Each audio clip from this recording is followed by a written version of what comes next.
오후 2시에 햇살이 유리창을 타고 기울어지던 어느 가을날, 정혜수의 낡은 휴대폰이 짧게 울렸다. 그는 원래 그 소리를 듣지 못할 뻔했다. 서울 외곽의 작은 인쇄소에서 20년째 일하고 있는 정혜수는 그날도 먹물 냄새 가득한 작업실, 한쪽 구석에서 인쇄기 소음에 반쯤 귀가 막힌 채 종이 더미를 정리하고 있었다. 50이 넘은 두 손에는 잉크 얼룩이 지워지지 않는 세월의 흔적처럼 박혀 있었다. 그의 일상은 언제나 기계처럼 돌아갔다. 아침 6시 출근, 저녁 8시 퇴근, 그 사이 아무 일도 없이 하루가 지나가는 것. 그것이 정혜수가 30년 가까이 유지해 온 삶의 방식이었다. 그런데 그 단조로운 삶에 그날 오후 균열이 생겼다. 화면을 무심코 내려다보던 혜수의 눈이 갑자기 멈췄다. 발신인 이름 3글자, 강민준. 혜수의 손가락이 굳어버렸다. 심장이 한 박자 건너뛰는 것 같은 느낌. 강민준은 30년 전에 죽은 사람이었다. 혜수가 22살이던 여름, 한강변 사고로 세상을 떠난 단 하나의 친구. 그 이름이 어떻게, 왜, 지금 자신의 휴대폰 화면에 뜬 것인지 혜수는 이해할 수가 없었다. 메시지는 단 한 줄이었다. 혜수야, 나 민준이야. 너 아직도 그 습관 있냐? 혜수는 그 자리에서 한동안 움직이지 못했다. 인쇄기는 멀거니 돌아가고 있었고 창밖에서는 평범한 가을 오후가 아무 일 없다는 듯 이어지고 있었다. 하지만 혜수의 안에서는 무언가가 무너지고 있었다. 그 습관. 긴장하면 오른손 새끼손가락을 구부렸다 펴는 버릇. 22살의 혜수가 중요한 시험이 있을 때마다 반복했던 그 작은 습관을 아는 사람은 세상에 단 한 명뿐이었다. 강민준. 지금 죽어서 이 세상에 없는 강민준. 혜수는 반응하지 않았다. 아니, 반응할 수가 없었다. 그는 휴대폰을 주머니 깊숙이 쑤셔넣고 남은 오후 내내 일에만 집중하려 했다. 하지만 손이 떨렸다. 인쇄된 종이를 집어들 때마다 손끝이 미세하게 진동했다. 퇴근 후 귀갓길 혜수는 지하철 구석자리에 앉아 처음으로 메시지를 다시 열었다. 강민준. 발신 시간 오후 2시 3분. 혜수는 저장된 번호를 확인했다. 번호 뒤에는 작게 괄호가 쳐져 있었다. 민준이 어머니. 혜수가 언젠가 아마 15년쯤 전에 저장해둔 번호였다. 명절마다 안부 문자를 주고받던 민준의 어머니, 강옥래 여사. 그제야 조금 숨이 트이는 것 같았다. 실수로 보낸 메시지겠지. 어머니가 연세가 드셨고 민준의 이름으로 저장된 연락처가 어딘가에 남아 있었을 것이다. 그래서 실수로. 그게 분명하다. 혜수는 스스로를 설득했다. 하지만 그 한 줄, 너 아직도 그 습관 있냐? 는 어떻게 설명할 것인가? 그날 밤 혜수는 잠을 이루지 못했다. 천장을 바라보며 30년 전 여름을 떠올렸다. 한강변, 물에 젖은 모래사장, 민준의 얼굴, 웃고 있던 얼굴, 마지막으로 본 그 얼굴. 혜수는 눈을 감았다. 눈꺼풀 안쪽이 뜨거워졌다. 다음 날 아침, 또 메시지가 왔다. 혜수야. 엄마가 아직 내 옛날 핸드폰 갖고 있대. 근데 있잖아. 나 너한테 못한 말이 있어. 혜수의 손이 또 굳었다. 이건 단순한 실수가 아니었다. 그 이후로 이틀 동안 혜수는 민준의 번호로 저장된 그 발신인을 지우지도 차단하지도 못한 채 그대로 두었다. 일을 하다가도 문득 휴대폰을 꺼내 화면을 들여다봤다. 아무것도 오지 않을 때도 마치 이제 더 오지 않을까봐 불안한 것처럼 인쇄기 소음 너머로 자꾸 귀가 예민해졌다. 알림 소리가 날 때마다 심장이 한 박자 빨라졌다. 퇴근 후 혜수는 집 앞 편의점에 들러 따뜻한 캔 커피를 하나 샀다. 집에 들어가기 전 잠깐 계단 입구에 서서 어두운 골목을 바라봤다. 이 가을 밤 공기가 민준과 함께 걸어다니던 그 시절의 공기와 어딘가 닮아 있었다. 혜수는 커피캔을 두 손으로 감싸 쥐었다. 온기가 손바닥을 타고 올라왔다. 왜 하필 지금인가? 30년이 지나서 혜수는 생각했다. 아마 지금 자신이 알아야 할 때가 된 것인지도 몰랐다. 삶이란 그런 것인지도, 받아야 할 것이 올 타이밍이 받는 사람의 준비가 되었을 때 맞아떨어지는 것인지도. 혜수는 집 안으로 들어갔다. 불을 켜지 않은 채 잠시 어둠 속에 서 있었다. 그리고 아주 작은 목소리로 중얼거렸다. 민준아, 잘 있지? 정혜수는 그 메시지를 10번도 넘게 읽었다. 나 너한테 못한 말이 있어. 30년 전 강민준이 죽던 날 밤, 두 사람은 다퉜다. 심하게. 말을 섞기 싫어서 혜수가 자리를 박차고 일어나던 그 순간이 두 사람이 나눈 마지막 대화였다. 그리고 그날 새벽, 민준은 한강에서 발견되었다. 수영을 잘하는 민준이 왜 물에 빠져 죽었는지 경찰은 실족이라고 했지만 혜수는 오랫동안 그 결론을 받아들이지 못했다. 못다한 말.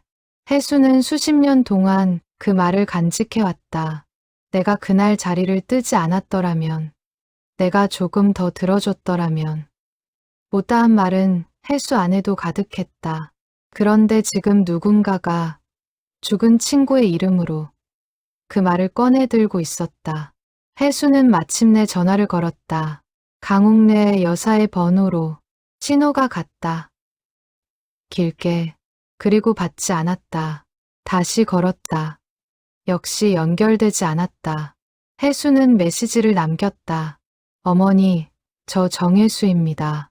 혹시 시간 되실 때 전화 한번 주시겠어요?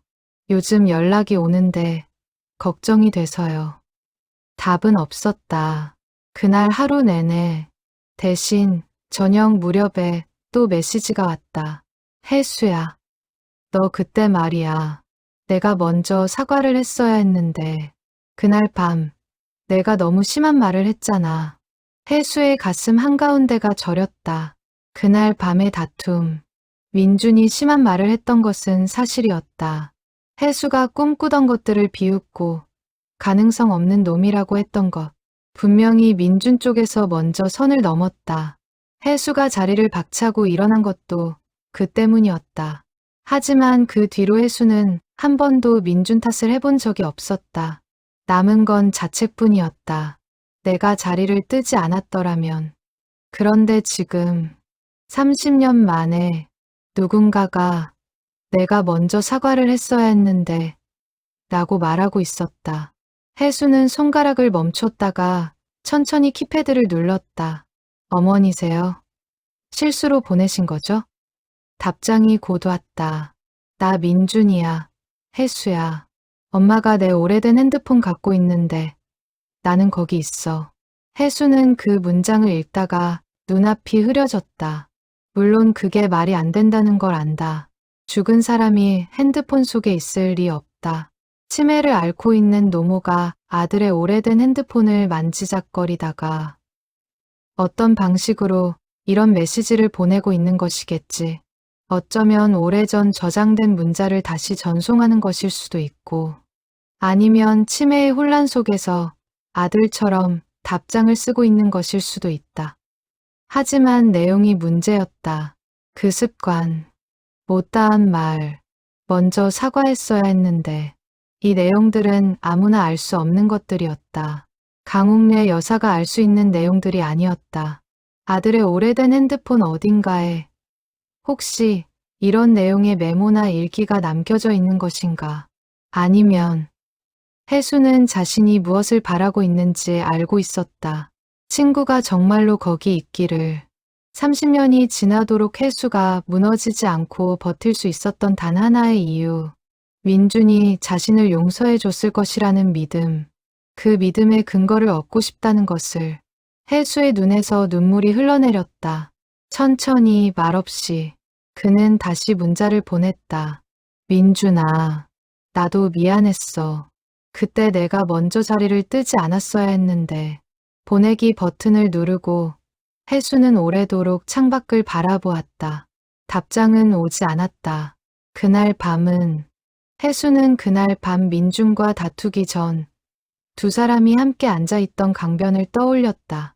여름 밤 강물이 도시의 불빛을 담아 출렁이고 있었다. 민준은 그날 이상하게 눈빛이 날카로웠다. 뭔가 속에 담아두고 있는 것 같았는데 혜수는 그것을 물어보지 못했다. 물어봤더라면 달라졌을까? 그 질문을 30년 동안 혜수는 수백 번 해왔다. 민준이 말한 가능성 없는 놈이라는 말. 지금 생각하면 그 말을 꺼내던 민준의 표정이 생각났다.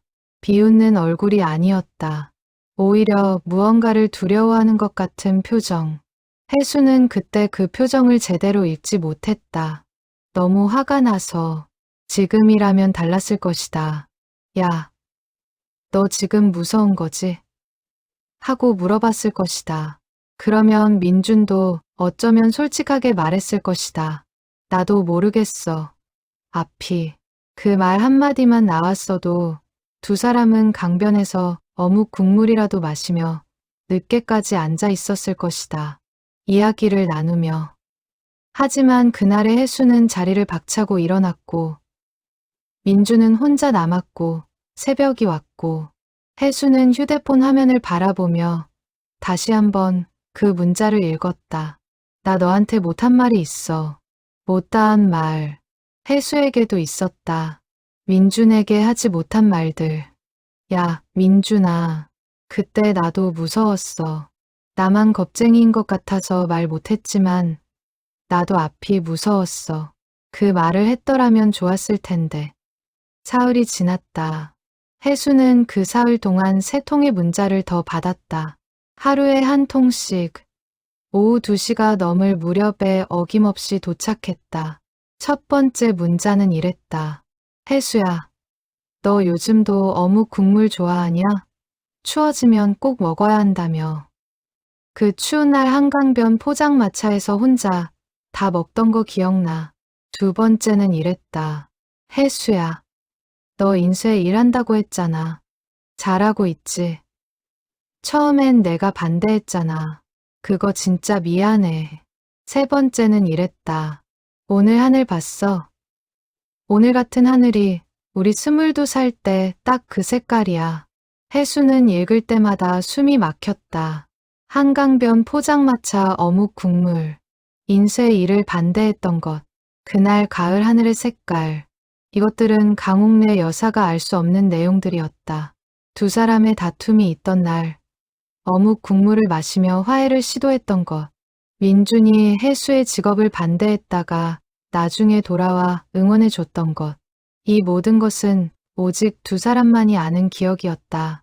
혜수는 결국 직접 찾아가기로 했다. 민준의 어머니가 사는 곳은 혜수가 자란 동네와 같았다. 경기도 외곽의 낡은 주택가. 혜수는 20년 만에 그 동네 골목을 다시 밟았다. 낮은 담장들, 빛바랜 대문들. 시간이 고여있는 것처럼 골목은 크게 달라진 것이 없었다. 민준과 함께 그 골목을 뛰어다니던 기억이 발걸음마다 올라왔다. 강옥래 여사의 집은 골목 막다른 곳에 있었다. 낡은 청색 대문. 혜수가 기억하는 그 색과 같았다. 초인종을 눌렀다. 한참 만에 인기척이 들렸다. 문이 열리고 나타난 얼굴을 보는 순간 혜수는 멈칫했다. 강옥래 여사였지만 혜수가 기억하는 그 분이 아니었다. 15살은 더 늙어 보이는 얼굴. 눈빛이 조금 흐릿했다. 치매라는 것이 저런 얼굴로 드러나는 것인지 혜수는 한동안 말을 잇지 못했다. 어머니, 저 정혜수예요. 민준이 친구. 여사의 눈이 한번 깜빡였다.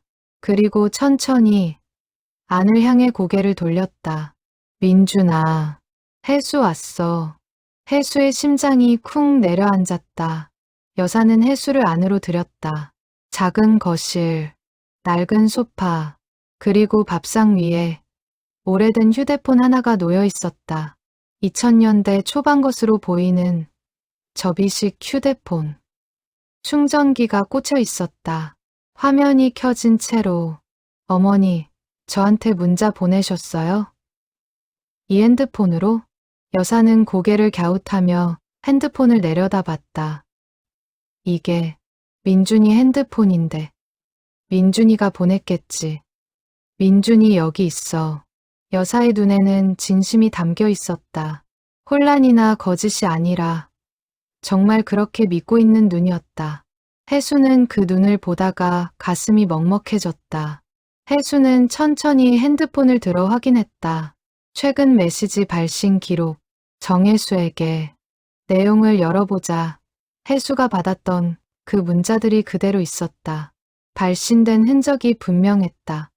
그런데 문자 입력 화면 아래쪽에 오래된 메모 앱이 열려 있었다. 혜수는 손가락을 멈추고 화면을 들여다봤다. 메모 제목 혜수에게. 날짜 30년 전. 손이 떨렸다. 혜수는 그 메모 앱 아이콘을 손가락으로 건드렸다. 열릴지 몰랐다. 오래된 기기에 저장된 파일이 제대로 불러와질지.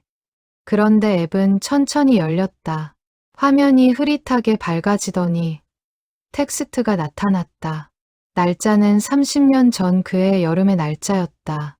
시간은 새벽 2시를 넘어 있었다. 그러니까 민주는 그날 밤 혜수가 자리를 박차고 일어나 떠난 뒤에 집에 와서 이 메모를 썼던 것이다. 새벽 2시가 넘도록. 혼자. 혜수는 강옥 내 여사를 다시 바라봤다. 여사는 텔레비전을 멀거니 보고 있었다. 혜수가 핸드폰을 들고 있다는 것도, 그 안의 내용을 읽고 있다는 것도 지금 이 순간 여사에게는 인식되지 않는 것 같았다. 그저 자신의 세계 안에서 오래된 시간 속에서 혜수는 천천히 메모를 읽어 내려갔다. 혜수에게. 이 메모를 내가 언제 볼지 모르겠어. 아니, 어쩌면 영영 못 볼 수도 있겠지. 오늘 우리 많이 싸웠잖아. 내가 너한테 너무 심한 말을 했어. 가능성 없는 놈이라고. 그 말, 내가 진심이 아니었는데 왜 그렇게 말했는지 모르겠어. 나 사실 그날 많이 무서웠거든. 너는 뭔가 될 것 같은데 나는 내가 뭔지 모르겠어서. 그게 무서워서 내한테 화풀이를 했나 봐. 혜수야. 미안해. 진짜로. 너 그 습관 알지? 긴장하면 새끼손가락 구부리는 거. 나는 그게 좋았어. 너는 겁쟁이처럼 보이고 싶지 않아서 티 안 내려고 하는데 나는 알더라. 그거 볼 때마다 야, 이 녀석이 진짜 열심히 살고 있구나 싶었어. 너 인쇄 일 꼭 해. 내가 반대했는데 그것도 미안해. 사실 나는 그 일이 너한테 잘 맞을 것 같다고 생각했어. 근데 왜 반대했냐고. 그것도 무서워서. 내가 나보다 잘 되는 게 나 참 못났지. 한강변 포장마차 어묵 국물. 다음에 같이 먹자. 내가 살게. 진짜로. 민준이가. 정혜수는 그 메모를 3번 읽었다. 첫 번째 읽을 때는 눈이 그냥 지나쳤다. 두 번째 읽을 때 손이 떨리기 시작했다. 세 번째 읽을 때 눈물이 핸드폰 화면 위로 떨어졌다. 30년 전 그날 밤. 민주는 혼자 이 메모를 썼던 것이다. 혜수에게 사과를 하려고, 혜수한테 전화를 하려고 했을까? 아니면 직접 찾아가려고 했을까? 그것은 알 수 없었다. 민주는 그날 새벽 메모를 마저 보내지 못하고 한강에서 발견되었으니까. 강옥래 여사는 아들의 핸드폰을 그동안 충전하며 보관해왔다. 30년 동안 아들이 돌아올 것처럼, 혹은 아들이 거기 살아있는 것처럼. 그리고 치매가 깊어지면서 여사는 그 핸드폰으로 아들을 대신해 문자를 보내기 시작했다. 메모 앱 속에 아들이 써둔 내용들을 보며 아들의 말을 대신 전하듯이. 어쩌면 아들의 핸드폰을 만지작거리다가 저장된 내용과 번호를 보며 아들이 해야 했던 말들을 이어주고 싶었던 것인지도 몰랐다. 논리가 맞지 않는 이야기였다. 치매를 앓는 노인이 30년 전 메모를 보며 그것을 재구성하여 문자로 보낸다는 것이 얼마나 정확하게 이루어질 수 있을까. 하지만 결과적으로 내용은 정확했다. 민준이 써두었던 그 말들이 30년이 지나 혜수에게 닿고 있었다. 혜수는 고개를 들었다. 강웅래 여사가 소파에 앉아 혜수를 바라보고 있었다. 어머니, 이거 읽으셨어요? 민준이 메모. 여사가 고개를 끄덕였다. 그리고 아주 또렷한 목소리로 말했다. 민준이가 혜수한테 미안하다고 했어. 내가 대신 전해줬어. 민준이가 그 말 못하고 가서 내가 대신. 혜수의 눈에서 눈물이 쏟아졌다. 이 노인은 알고 있었다. 아들이 못다 한 말이 있다는 것을, 그것을 전해줘야 한다는 것을. 치매의 안개 속에서도 그것만은 어머니의 가슴 속에 선명하게 남아 있었던 것이다. 혜수는 고개를 숙였다. 소리 없이 울었다. 50이 넘은 남자가 낡은 소파 앞에 앉아 30년 전 못 받았던 사과를 받으며 울고 있었다. 강웅래 여사는 조용히 혜수의 등을 두드려 주었다. 그 손길이 얼마나 따뜻했는지 혜수는 그 온기를 평생 잊지 못할 것 같았다. 정혜수가 처음으로 민준을 만난 것은 중학교 1학년 때였다. 짝꿍이 된 첫날, 민준은 아무 말도 없이 자기 지우개 반쪽을 혜수의 책상 위에 올려놓았다. 혜수가 지우개를 깎다가 작게 만들어버린 것을 옆에서 보고 있었던 것이다. 말 없이 건네는 그 반쪽 지우개가 혜수에게는 묘하게 느껴졌다. 이 녀석, 꽤 괜찮은 놈이다 싶었다. 그렇게 시작된 우정이 중학교 3년, 고등학교 3년을 함께 달렸다. 서로의 집을 들락날락하고 시험 전날엔 함께 밤을 새우고 졸업 후에도 자주 만나 밥을 먹고 동네를 쏘다녔다. 민주는 그림을 잘 그렸고 혜수는 글씨를 잘 썼다. 나중에 둘이서 뭔가를 같이 해보자고, 근사한 무엇을 만들어 보자고 말하곤 했다. 그러나 22살 여름, 그 약속은 영영 지켜지지 않을 것으로 끝났다. 혜수는 그 뒤 오랫동안 인쇄 일을 하면서도 자기가 만든 것들에 의미를 두지 않으려 했다. 민준과 함께 하려고 꿈꿨던 일들이 자꾸 겹쳐 보여서 혼자 이 길을 걷는 게 때로는 배신처럼 느껴져서 열심히 하면 할수록 죄책감이 올라왔다. 살아남은 자의 죄책감, 혼자 가는 길의 외로움. 민준의 메모를 읽고 난 뒤 혜수는 처음으로 그 무게가 어디서 왔는지를 알 것 같았다. 그건 죄책감이 아니었다. 민준의 허락을 아직 받지 못했다는 느낌이었다. 친구가 너 잘하고 있어 라고 말해주기를 기다리고 있었던 것이다. 30년 동안 강웅래 여사의 집에서 나온 혜수는 골목을 천천히 걸었다. 저녁 해가 기울어지면서 골목 바닥에 긴 그림자가 드리워졌다. 혜수는 자신의 그림자를 내려다봤다.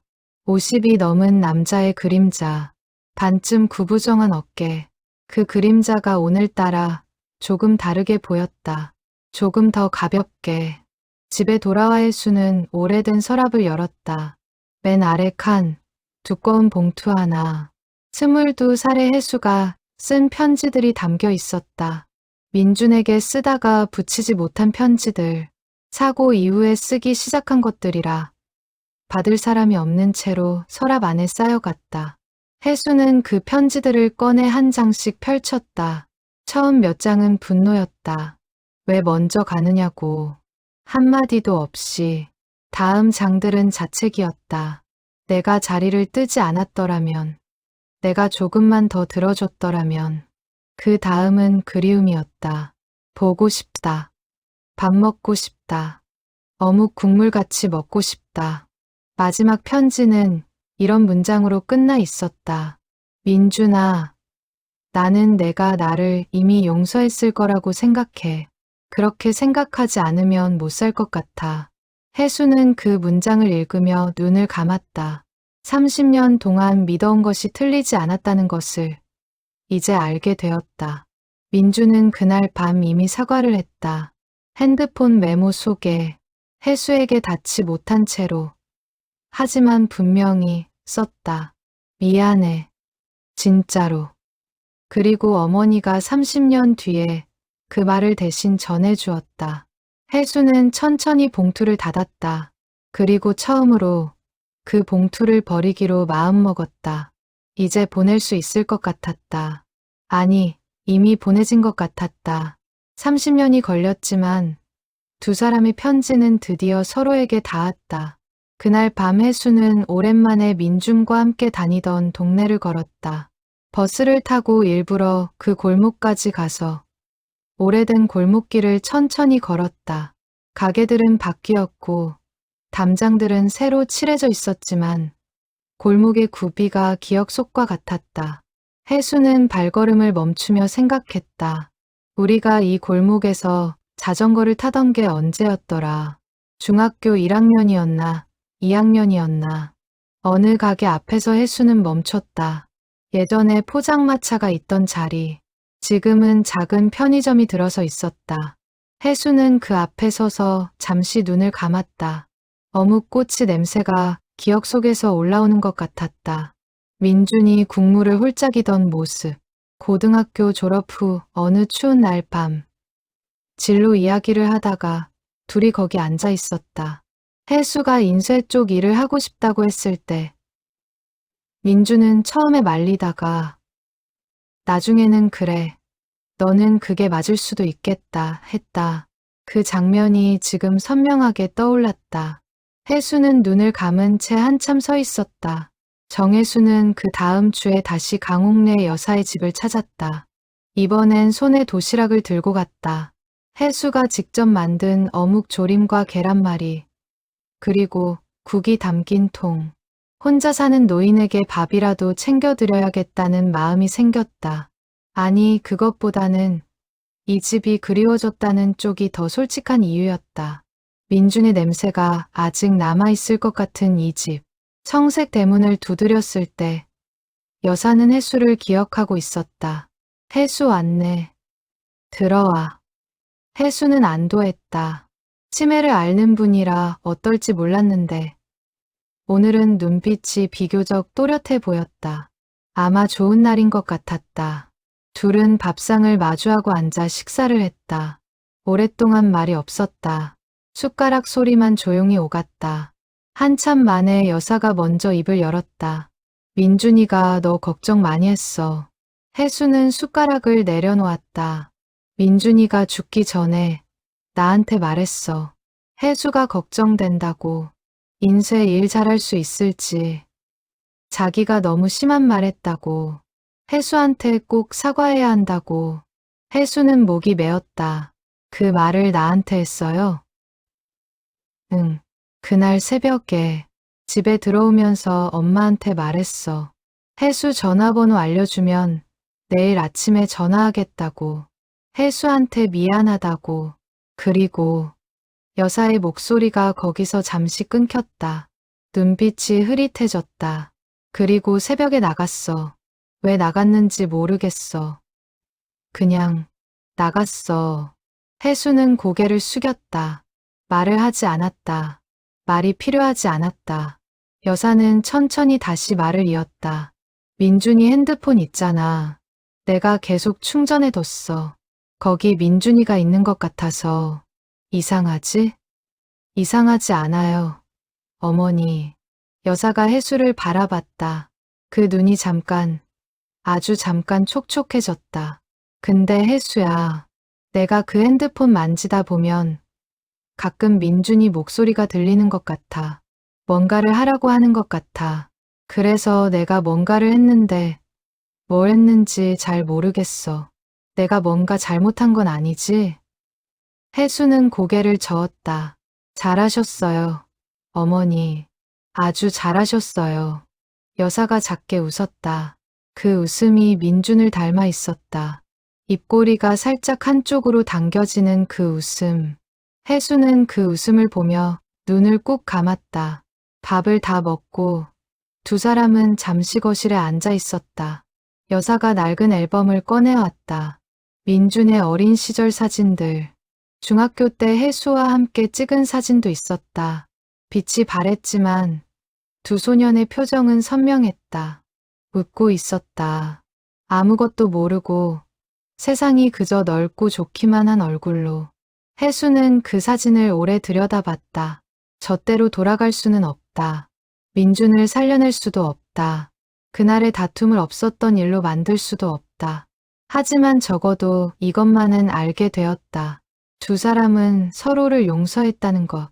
30년의 시간이 걸렸지만 결국 서로에게 닿았다는 것. 혜수는 사진을 조심스럽게 내려놓으며 물었다. 어머니, 제가 가끔 와도 될까요? 밥 가져다 드리고 그냥 같이 앉아 있어도 되면요. 여사가 환하게 웃었다. 민준이가 좋아할 것 같아. 그 말 한마디에 혜수의 가슴 어딘가가 조용히 따뜻해졌다. 그로부터 2달이 지났다. 정혜수는 격주로 강옥래 여사의 집을 찾았다. 도시락을 들고 때로는 떡이나 과일을 들고.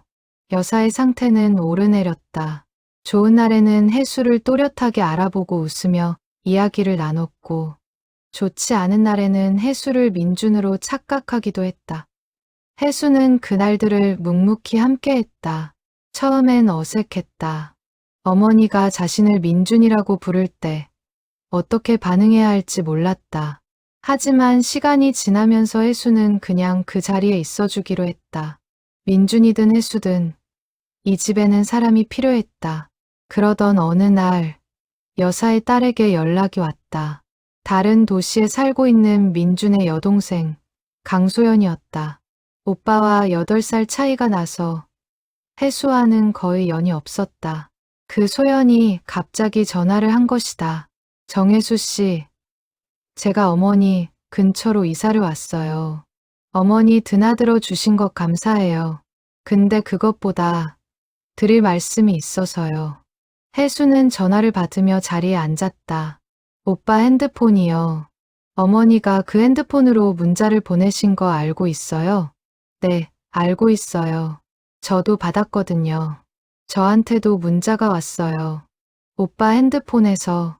혜수는 말이 없었다. 오빠가 남긴 메모가 있었어요. 저한테도. 소연아, 오빠가 미안해. 내가 태어났을 때 기뻐하지 않았던 거. 남동생이면 좋겠다고 생각했던 거. 그거 진짜 미안해. 너 예쁘고 소중해. 오빠가 그걸 말로 잘 못했어. 소연의 목소리가 흔들렸다. 저도 30년 동안 오빠가 저를 달가워하지 않았다고 생각하고 살았거든요. 근데 그 메모를 보고 나서 그 메모가 어머니 손을 통해 저한테 온 것 같아서. 혜수는 눈을 감았다. 민주는 그날 밤 여러 사람에게 메모를 썼던 것이다.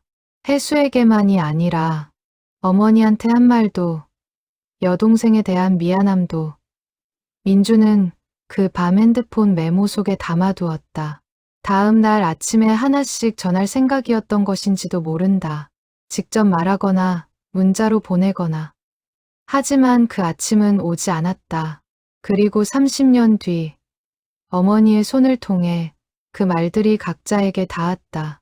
그로부터 열흘 뒤 혜수는 강옥래 여사의 집을 다시 찾았다. 소연도 와 있었다. 오랜만에 만난 두 사람은 어색하게 인사를 나눴다. 하지만 밥상 앞에서 함께 앉아있는 시간이 길어질수록 어색함은 조금씩 풀렸다. 여사가 문득 일어나 방으로 들어가더니 민준의 핸드폰을 들고 나왔다. 그리고 혜수 앞에 내려놓으며 말했다. 민준이 말 다 했나? 혜수는 여사의 눈을 바라봤다. 다 했어요. 어머니. 여사가 고개를 끄덕였다. 그럼 됐어. 민준이가 다 했으면 됐어. 그날 저녁 핸드폰에서 마지막 메시지가 왔다. 혜수야. 잘 살아. 나 걱정하지 말고. 너는 잘할 수 있어. 혜수는 그 문자를 읽으며 오랫동안 앉아 있었다. 창밖으로 늦가을 별이 하나둘 떠오르고 있었다. 그 별들을 올려다보며 혜수는 처음으로 친구에게 말을 건넸다. 소리 내어. 그래, 민준아. 잘 살게. 그 마지막 문자를 받고 혜수는 오래도록 핸드폰을 내려놓지 못했다. 잘 살아. 나 걱정하지 말고.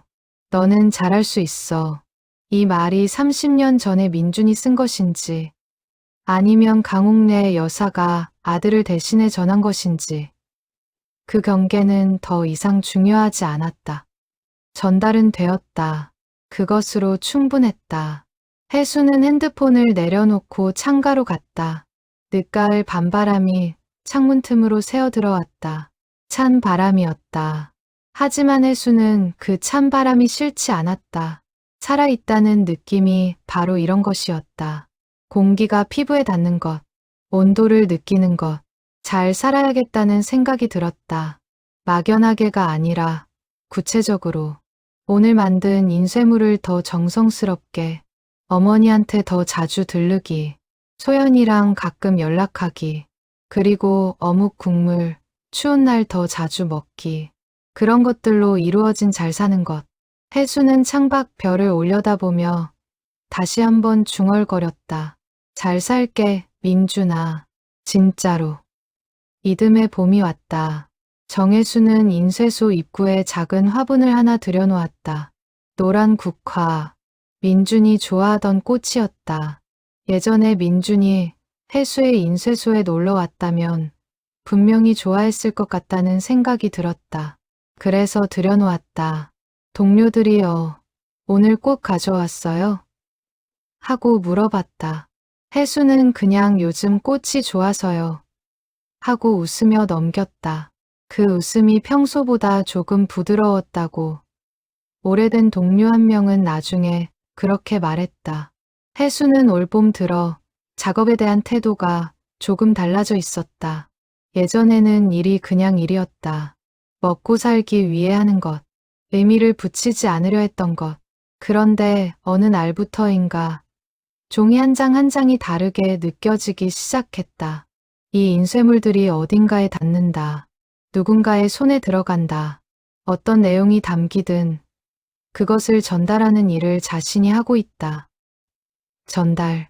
그 단어가 이제 혜수에게 다른 의미로 들렸다. 민준의 말이 30년을 넘어 자신에게 닿았던 것처럼 전달은 꼭 바로 이루어지지 않아도 된다. 오래 걸려도 돌아서 와도 결국 닿으면 된다. 혜수가 만드는 인쇄물들도 어딘가에서 누군가에게 닿을 것이다. 혜수는 그런 생각을 하며 작업을 했다. 예전보다 조금 더 정성스럽게 종이 방향을 다시 한번 확인하고 잉크 농도를 한번 더 들여다보고 함께 일하는 사람들이 뭔가 달라졌다고 느낄 만큼 강소연과는 한 달에 한 번쯤 연락이 닿았다. 어머니 상태가 어떤지, 이번 달엔 어떤 날이 좋았는지. 소연은 이제 어머니 곁에서 살고 있었고 혜수는 가끔 들르는 손님 같은 자리를 유지했다. 그 자리가 혜수에게는 편안했다. 억지로 가족인 척하는 것도 완전히 남처럼 지내는 것도 아닌 딱 그 중간 어딘가. 어느 날 소연이 문자를 보내왔다. 오빠 핸드폰 배터리가 완전히 나가버렸어요. 오래된 거라 더 이상 충전이 안 돼요. 어머니한테 말씀드렸는데 어머니가 웃으시면서 이제 됐다고 하셨어요. 혜수는 그 문자를 읽으며 잠시 생각에 잠겼다. 이제 됐다. 강옥래 여사의 그 말이 오래도록 머릿속을 맴돌았다. 여사는 알고 있었던 것이다. 아들이 해야 했던 말을 다 전했다는 것. 그러니 이제 됐다는 것. 배터리가 나간 핸드폰. 더 이상 메시지를 받지 못할 것이다. 하지만 혜수는 전혀 아쉽지 않았다. 이미 받아야 할 것을 다 받았으니까. 30년이 걸렸지만 닿지 못했던 말은 결국 닿았다. 인쇄소 입구의 국화가 봄 햇살을 받아 노랗게 빛나고 있었다. 혜수는 잠시 그 꽃을 바라보다가 문을 열고 작업실 안으로 들어갔다. 오늘도 할 일이 있었다. 인쇄기가 묵직하게 돌아가기 시작했다. 종이가 한 장씩 나왔다. 혜수는 그 종이들을 바라보며 작게 중얼거렸다.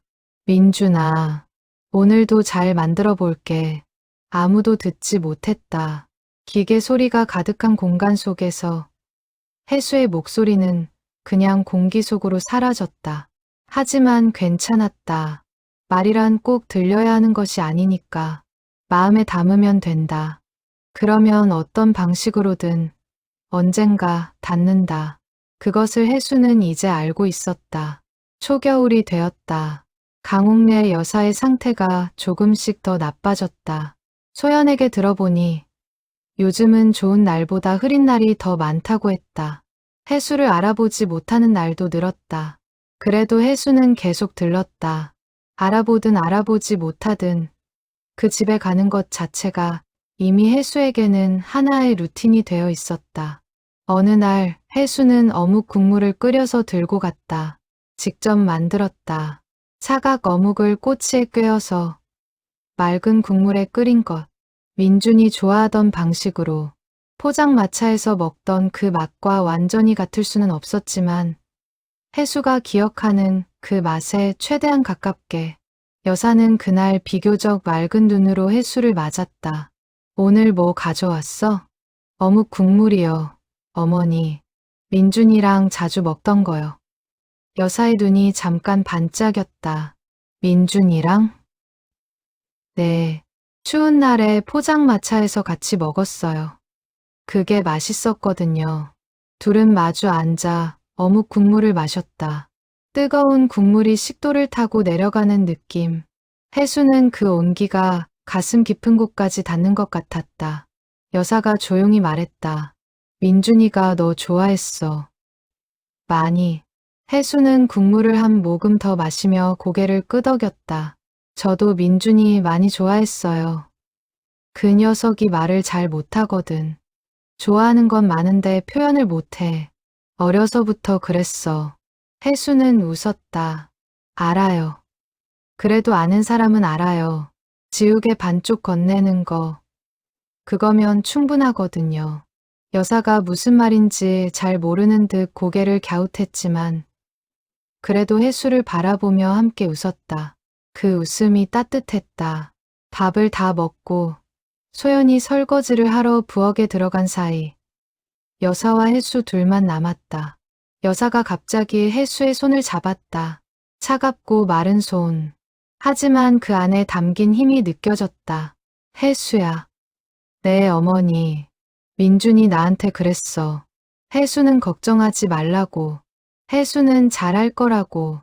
내가 그 말 기억해. 혜수는 손을 잡힌 채 한동안 말을 못했다. 30년 전 민주는 어머니한테도 그 말을 했던 것이다. 혜수는 잘할 거야. 두 친구가 다투고 난 그날 밤. 민주는 자기가 상처 줬던 친구가 결국 잘 될 거라는 것을 믿고 있었다. 그것을 어머니한테 말해두었다. 그 믿음이 30년을 버텼다.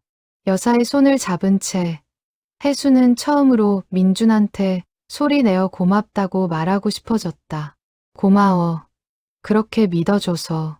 고마워. 어머니한테 말해둬서. 고마워. 핸드폰 메모 속에 써둬서. 혜수의 눈에서 눈물이 흘렀다. 소리 없이 천천히. 여사는 혜수의 손을 꼭 쥔 채 아무 말도 하지 않았다. 그냥 잡고 있었다. 창밖으로 초겨울 바람이 불었다. 마른 잎이 몇 개 날렸다. 하지만 그 방 안은 따뜻했다. 어묵 국물의 온기가 아직 남아 있었다. 두 사람이 나누는 온기가. 혜수는 생각했다. 이게 우정이라는 것의 나머지인지도 모르겠다고. 친구가 남기고 간 것을 그 친구를 기억하는 사람들이 나눠 갖는 것. 그게 사랑의 방식인지도 모른다고. 따뜻했다. 정혜수의 긴 겨울이 이제 조금씩 끝나가고 있었다. 봄이 다시 돌아왔다. 강옥래 여사는 그의 겨울을 넘기지 못하셨다. 조용한 아침이었다고 소연이 전해줬다. 통증 없이 잠든 채로. 여사가 마지막으로 선명하게 말씀을 남긴 것은 돌아가시기 사흘 전이었다. 그때 하신 말씀이 민준이 다 했다는 것이었다. 그걸로 됐다는 것이었다. 혜수는 장례식장에서 오래도록 영정 사진을 바라봤다. 여사의 사진 속 얼굴은 젊었다. 아마 40대쯤의 사진인 것 같았다. 혜수가 기억하는 여사의 모습과 겹쳐졌다. 민준이 살아있던 시절, 혜수가 드나들던 그 집에서 밥을 차려주시던 그 얼굴. 혜수는 향을 피우며 눈을 감았다. 조용히 인사를 드렸다. 말 없이 감사했습니다. 어머니, 30년을 기다려서 아들의 말을 전해주셔서 그게 어떤 마음으로 가능한 일인지 저는 모르겠지만 어쨌든 닿았습니다. 덕분에 장례를 마치고 소연과 함께 여사의 집 정리를 도왔다. 낡은 살림들이 하나씩 정리되었다. 민준의 방은 그대로였다. 30년이 지나도록 여사가 건드리지 않은 채로 방 한쪽 선반에 민준의 오래된 스케치북이 꽂혀 있었다. 소연이 꺼내 펼쳤다. 중학생 때 그린 것들이었다. 동네 풍경, 친구들 얼굴, 강변, 그리고 한 페이지, 혜수의 얼굴. 오빠가 이거 그렸네. 소연이 혜수에게 스케치북을 내밀었다. 혜수는 그림을 바라봤다. 틀림없는 자신의 모습이었다. 눈을 내리깔고 뭔가를 읽고 있는 스물 즈음의 혜수. 오른손 새끼손가락이 살짝 구부러져 있었다. 민주는 그 습관까지 그림에 담아두었다. 혜수는 그 스케치북을 오래 들고 있었다. 이 그림도 전달되었다. 30년이 지났지만 민준이 보고 있었다는 것이, 알아주고 있었다는 것이, 그림 한 장 속에서 그것이 전해졌다. 혜수는 소연에게 부탁했다. 이 스케치북 제가 갖고 있어도 될까요? 소연은 고개를 끄덕였다. 오빠가 드리고 싶어 했을 것 같아요. 봄이 된 인쇄소 입구에는 올해도 국화 화분이 놓였다. 작년보다 조금 더 컸다. 겨울을 넘기고 봄에 다시 싹을 틔운 것이다. 혜수는 그 화분을 바라보며 생각했다. 이게 오래된 것들이 살아남는 방식이구나. 겨울을 견디고 봄에 다시. 인쇄소 안쪽 선반에는 민준의 스케치북이 올려져 있었다. 작업하다가 눈이 가면 혜수는 가끔 그것을 들여다봤다. 구부러진 새끼손가락을 그린 그 그림을. 그리고 혜수는 지금도 그 습관이 있었다. 긴장하면 새끼손가락을 살짝 구부리는 것. 30년이 지나도록 민준이 알아채던 그 작은 버릇. 어쩌면 그것도 전달의 방식이었는지 모른다. 혜수가 그 습관을 버리지 않고 가지고 있는 것. 그것으로 민준을 기억하는 것. 말 없이, 행동으로, 매일. 죽은 자가 남기고 간 것들은 사라지지 않는다. 메모 속에, 그림 속에, 어머니의 손 속에, 친구의 작은 몸짓 속에, 무언가의 형태로 남아서 때가 되면 닿는다. 30년이 걸려도 정혜수는 인쇄기 앞에 섰다. 오늘도 종이가 한 장씩 나왔다. 혜수는 그 종이들을 바라보며 생각했다. 이 종이들이 어딘가에 닿을 것이다. 누군가에게, 언젠가. 그것으로 충분했다. 창밖으로 봄 햇살이 쏟아졌다. 인쇄소 안에 그 빛이 가득 들어왔다. 혜수는 눈을 가늘게 뜨며 그 빛을 바라봤다. 따뜻했다. 아주 오래 기다려왔던 온기처럼. 삶이란 결국 이런 것인지도 몰랐다. 건네고 싶은 말을 담아두고 전해지기를 기다리는 것, 닿을 것이라 믿는 것, 그리고 마침내 닿는 것. 강민준의 메시지는 그렇게 30년 만에 정혜수에게 닿았다.